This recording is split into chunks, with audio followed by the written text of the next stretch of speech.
शासनपति प्रभु महावीर स्वामी को हम वंदन करते हैं। सभी गुरु भगवंतों को हम तिकोतों के पाठ से वंदन करते हैं। श्रद्धावान भाई और बहनों, आपके अंदर विराजित आत्मा को माजलगांव से सुभाष कोठारी का सादर प्रणाम, सादर जय जिंद। अंतगढ़ सूत्र पर मेरा ये 52 वीडियो है।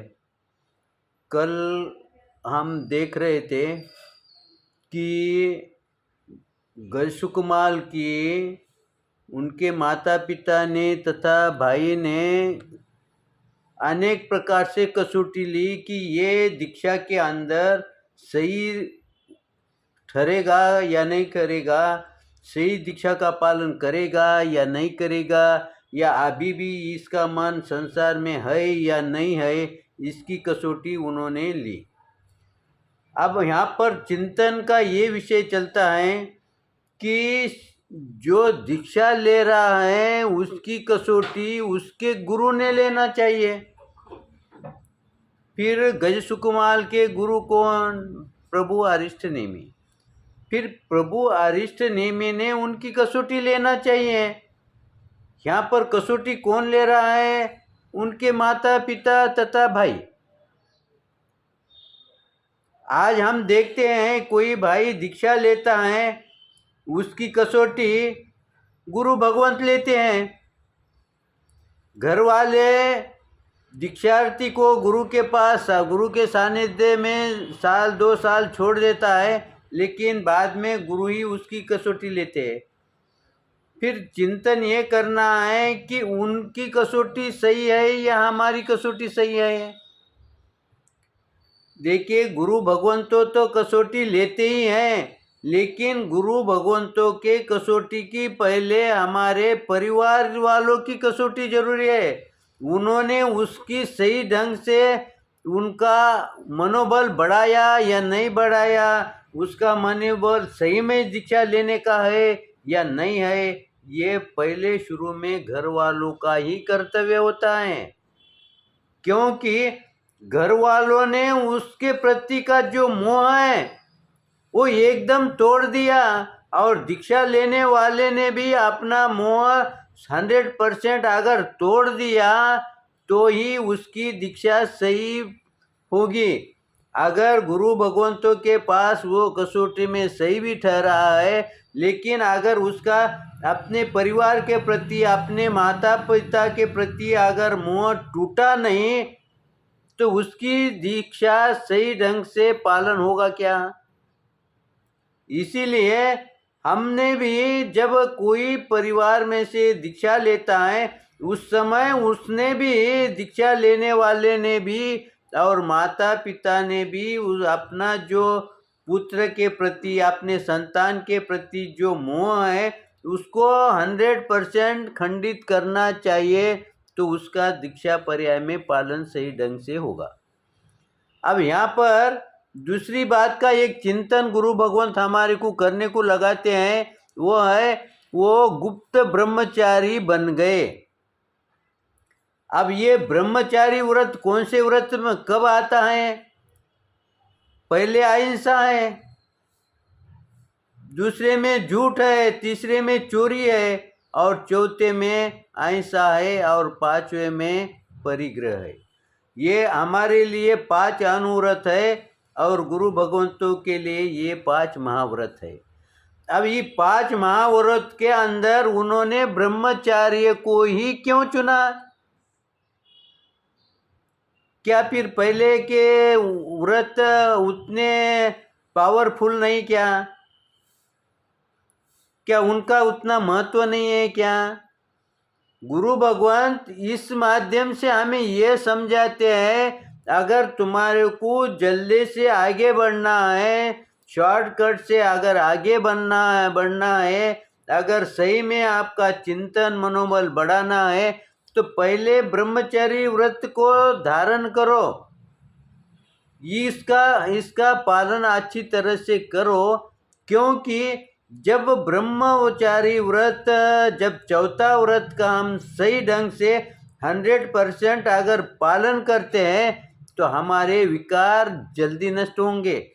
जैसा पहला व्रत जो हिंसा का है, ये इसमें क्या क्रोध प्रकट अधिक होता है।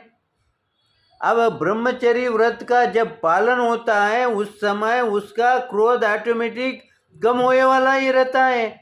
जैसे ही हम क्या करते हैं कि व्रत छोड़ते हैं, अब जब व्रत छोड़ते हैं या हमारे कर्म 8 है, उसमें सब प्रमुख व्रत को कर्म कौन सा है? आयुष्य बल प्राणा।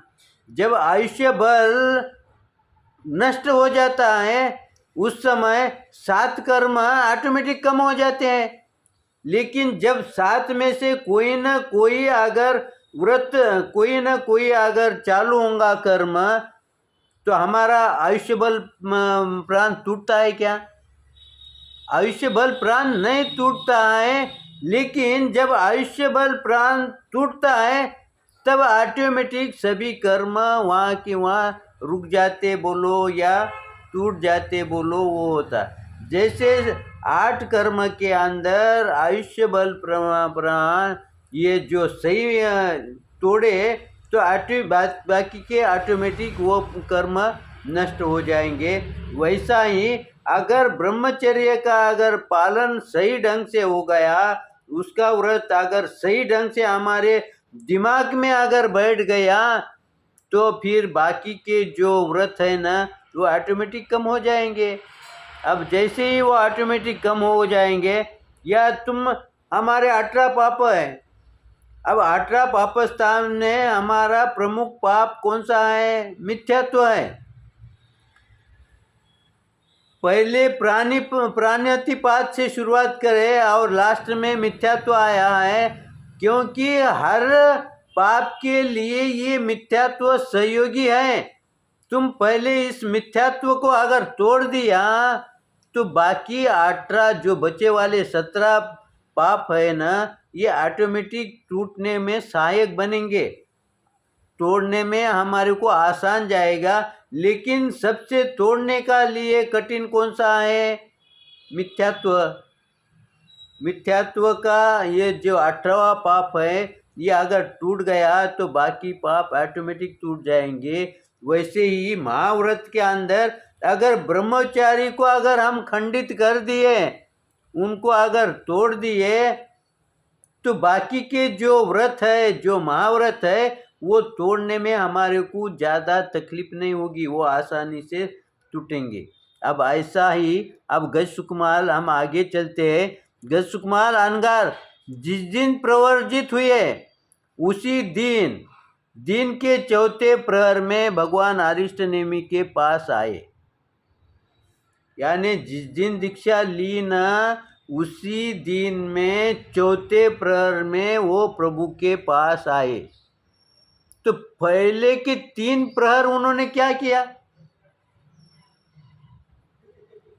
फिर अगर उनको अगर समझो भिक्षु प्रतिमा लेना ही है, उनके मन में है ही है, तो पहले प्रहर से ही प्रभु के पास बैठना चाहिए ना। पहले प्रहर में वो प्रभु के पास नहीं गए, वो कब गए? चौथे प्रहर में वो प्रभु के पास गए। फिर पहले की 3 प्रहर उन्होंने क्या किया? पहले की 3 प्रहर में उन्होंने अपने पूरे जीवन का अवलोकन किया। हमारे जो पाप है, जो 84 लाख जीवों की अवहेलना हुई है, हिंसा हुई है, उसका उन्होंने प्रतिक्रमण किया।